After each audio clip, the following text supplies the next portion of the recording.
Dear students, इस video में हम लोग डिस्कस करेंगे ओबेसिटी को। What is obesity?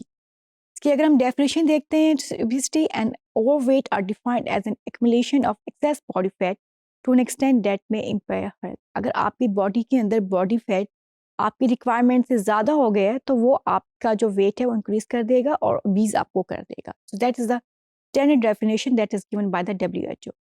अच्छा, इसको मेजर किस तरह से किया जाता है? इसको हम मेजर करते हैं in term of body mass index, जिसे हम BMI भी कहते हैं। अगर हम देखते हैं तो obesity is a individual problem, यानी अगर कोई बंदा ओबीज है, ओवरवेट है, उसका फैट ज़्यादा है, तो वो इंडिविजुअल प्रॉब्लम है। बट या इतना ज़्यादा इसका प्रेवलेंस होगी वर्ल्ड के अंदर कि इसको एज अ बिग फ्रेम में, as a big public health problem के तौर पे लिया जा रहा है। और ऐसी डेवलपिंग कंट्रीज जहाँ पे ऑलरेडी मेल न्यूट्रिशन का प्रॉब्लम एग्जिस्ट कर रहा है, मीन कि जहाँ पे लैक ऑफ फूड की वजह से बच्चे वीक हो रहे हैं, वहाँ पे अडल्ट के अंदर ओबेसिटी का प्रॉब्लम बहुत ज़्यादा हो रहा है। मीन डेवलपिंग कंट्रीज के अंदर it is creating double burden of disease. They are fighting with the double burden. एक तरफ मेल न्यूट्रिशन है जिसमें कैलोरीज आपकी लो हो रहा है, एक तरफ आपकी ओबेसिटी है जिसमें आपका बॉडी फैट बहुत ज़्यादा हो रहा है, जिसकी वजह से आपके जो सर्टेन क्रॉनिक डिसऑर्डर्स हैं वो इंक्रीज हो रहे हैं और हेल्थ केयर सिस्टम के ऊपर एक बहुत ज़्यादा बर्डन पड़ रहा है। और वैसे ही जो डेवलपिंग कंट्रीज़ हैं, दे आर वेरी, उनके पास रिसोर्सेज बहुत कम होते हैं।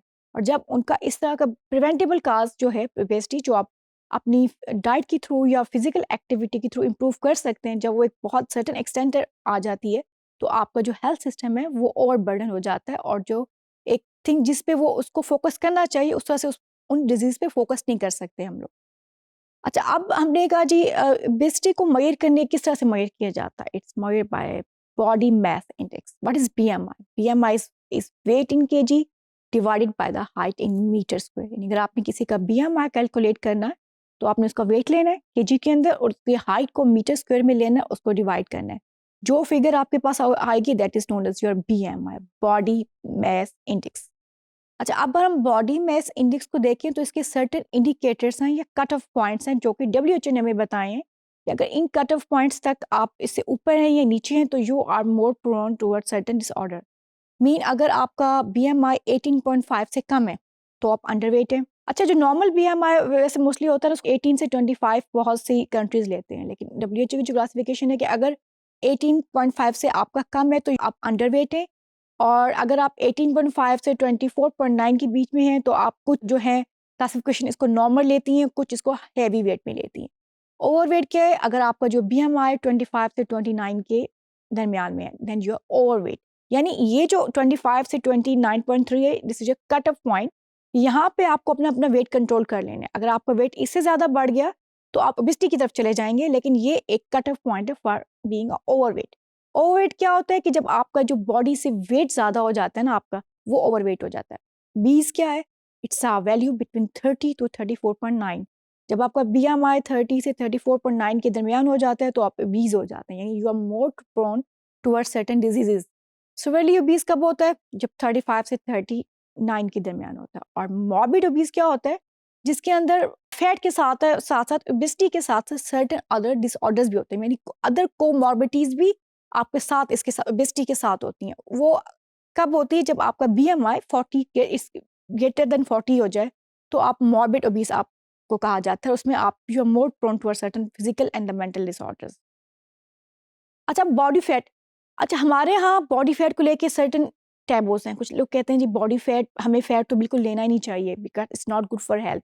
या बॉडी के अंदर फैट होगा तो हम बिल्कुल भी हेल्थी नहीं होंगे, हमें जो है मुख्तलिफ किस्म की डिजीजेज हो जाएंगी। But fat is not a bad thing. Fat आपकी बॉडी के लिए बहुत इंपॉर्टेंट है क्योंकि बॉडी के सर्टेन फंक्शंस को परफॉर्म करने के लिए आपको एक फैट चाहिए होती है, बट इन मॉडरेट अमाउंट के अंदर चाहिए होती है। मीन आपकी फैट क्यों चाहिए आपको बॉडी के अंदर? It's important for storing energy, for heat insulation, for shock absorption and for other important metabolic functions, जिसके लिए आपको बॉडी फैट चाहिए। अब थिंक यहाँ पे हमने क्रिटिकल थिंकिंग क्या करनी है कि बॉडी फैट तो हम इंपॉर्टेंट है हमारे लिए, तो हम अपनी डाइट से फैट को मिट नहीं कर सकते। हमें फैट अपनी नॉर्मल बॉडी मैकेनिज्म के लिए चाहिए। हमने करना क्या है जी? हमने normal amount of body fat रखनी है जो कि कट ऑफ वैल्यू हमारे पास विमेन के लिए है 25 से 30% एंड मैन के अंदर 18 से 23% तक जो अगर बॉडी फैट है मेल और फीमेल के अंदर, तो वो एक नॉर्मल कैटेगरी में आती है जो कि इंपॉर्टेंट होती है आपकी बॉडी को फंक्शन करने के लिए। अच्छा, अब अगर ये फैट एक सर्टेन एक्सटेंट तक बढ़ जाती है, फॉर एग्जांपल अगर वुमेन के अंदर ये 30% इंक्रीज हो जाए और मेन के अंदर ये 25% इंक्रीज हो जाए, तो फिर ये डेंजरस होती है और हम इसे कहते हैं ये ओबेसिटी को काज करेगी। अच्छा, अब कॉम्प्लिकेशंस ऑफ ओबेसिटी के अंदर हम अगर देखते हैं, it's burden of chronic disease increase होता है। ऑब्वियसली जब आपका बॉडी फैट ज़्यादा होगा तो आपका ब्लड प्रेशर ज़्यादा होगा, आपकी डायबिटीज़ ज़्यादा होगी, आपका जो वेस्कुलर सिस्टम ठीक नहीं होगा, आपको काफ़ी हार्ट क्रोनिक हार्ट डिजीज हो सकते हैं। इसके अलावा कुछ मेटाबॉलिक कॉम्प्लिकेशंस हैं और worsening of quality of life. Obviously जब आप आपकी एक बॉडी जो है इमेज बेहतर नहीं है, या आप जो है प्रॉपर जो है बॉडी आपकी सही तरह से काम नहीं कर रही, आपकी क्रिएटिविटी लेवल उससे कम हो जाता है, आपका कॉन्फिडेंस लेवल कम हो जाता है, तो उससे आपकी क्वालिटी ऑफ लाइफ बहुत ज़्यादा डिस्टर्ब होता है। So it's one of the complication of obesity. अच्छा, इसके अलावा कौन सी हमारे पास कॉम्प्लिकेशंस है जी? बॉडी शेमिंग है। ऑब्वियसली बॉडी का स्ट्रक्चर ऐसा होता है कि क्रिएट बॉडी शेमिंग, डिप्रेशन बहुत ज़्यादा होता है, सोशल आइसोलेशन।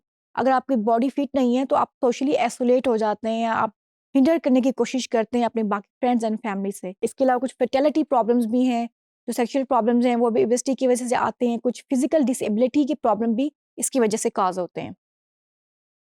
अगर हम कॉजेज़ ऑफ देखें, अब आपको कॉजेज़ को हम किस तरह से देख सकते हैं? आपकी बॉडी है, ठीक है? हमारी बॉडी को एक सर्टेन अमाउंट ऑफ एनर्जी चाहिए होती है टू वर्क करने के लिए, और ये सर्टेन अमाउंट ऑफ एनर्जी हमें भी कहाँ से आती है? अमाउंट ऑफ एनर्जी आती है फ्रॉम द फूड जो कि हम खाते हैं। अच्छा, उस एनर्जी से हमारी बॉडी काम करती है, हम अपनी फिजिकल एक्टिविटी करते हैं, हम अपनी ब्रेन एक्टिविटी करते हैं, हम बाकी जो अपने हमारे डेली रूटीन के काम हैं उसी एनर्जी से करते हैं। इन केस अगर आपका इनटेक जो है बहुत ज़्यादा हो गया, यानी आपने कैलोरीज ज़्यादा लेना स्टार्ट कर दी है, लेकिन आपने उसका यूज़ कम कर दिया है, मीन कि आप फिजिकल एक्टिविटी बिल्कुल नहीं कर रहे, आप कुछ और आपके सेडेंटरी लाइफस्टाइल हो गया और आपका इनटेक जो है ज़्यादा हो गया आपके एक्टिविटीज से, तब आपकी बॉडी के अंदर फैट इंक्रीज हो जाता है, और जब वो फैट इंक्रीज होता है तो आप कहते हैं कि ये पर्सन जो है अब ये मोटापे का शिकार हो गया। तो उसके अंदर सर्टन और चीज़ें भी हैं जो कि शामिल होती हैं।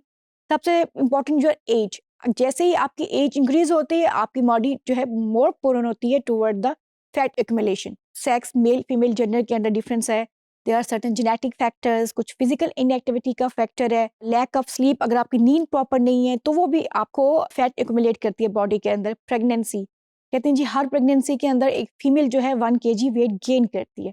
इसके अलावा कुछ एंडोक्राइन फैक्टर्स हैं, वो बॉडी के, अगर आपकी बॉडी में कोई हार्मोनल फैक्टर्स हैं तो वो भी आपकी ये ओबेसिटी को कॉज करेंगे। अगर फैमिली टेंडेंसी है, मीन अगर घर के अंदर पहले पेरेंट्स में कोई एक है जो मोटापे का शिकार है, या अगर बाकी फैमिली मेंबर्स के अंदर ये आपका इसका रुझान ज़्यादा है, तो आप तो ऑब्वियसली जो आप नेक्स्ट जनरेशन है उसके अंदर उसका रुझान ज़्यादा हो जाता है।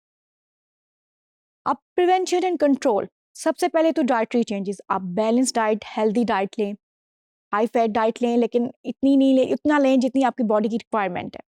फिजिकल एक्टिविटी को इंक्रीज करें आप अपनी। इसके अलावा कुछ सर्जिकल ट्रीटमेंट भी हैं जो कि मॉर्बिड ओबीस लोगों के अंदर यूज़ होते हैं, जिनके अंदर बहुत ज़्यादा ओबेसिटी होती है, तो वहाँ पे सर्जिकल मैनेजमेंट की जाती है। कुछ प्रिस्क्रिप्शन मेडिसिन होती हैं, ड्रग्स दी जाती हैं फॉर वेट लॉस के लिए। आपका बिहेवियर चेंज करना है toward your diet, your life और health education. Health education is very important. किसी भी चीज़ की देखें, अगर आपके पास नॉलेज है तो आप उसको बहुत अच्छे तरीके से उसके साथ डील कर सकते हैं या उसको ट्रीट कर सकते हैं।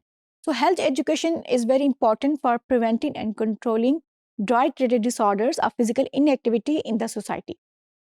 सो दीज आर द थिंग जो कि हम करके अपनी जो ओबेसिटी को है उसको कंट्रोल कर सकते हैं। उसमें से सबसे इंपॉर्टेंट है कि आप अपनी इनटेक को कंट्रोल करें, जो कि काज होता है ओबेसिटी का, और फिजिकल एक्टिविटी को इंक्रीज करें। Thank you very much students.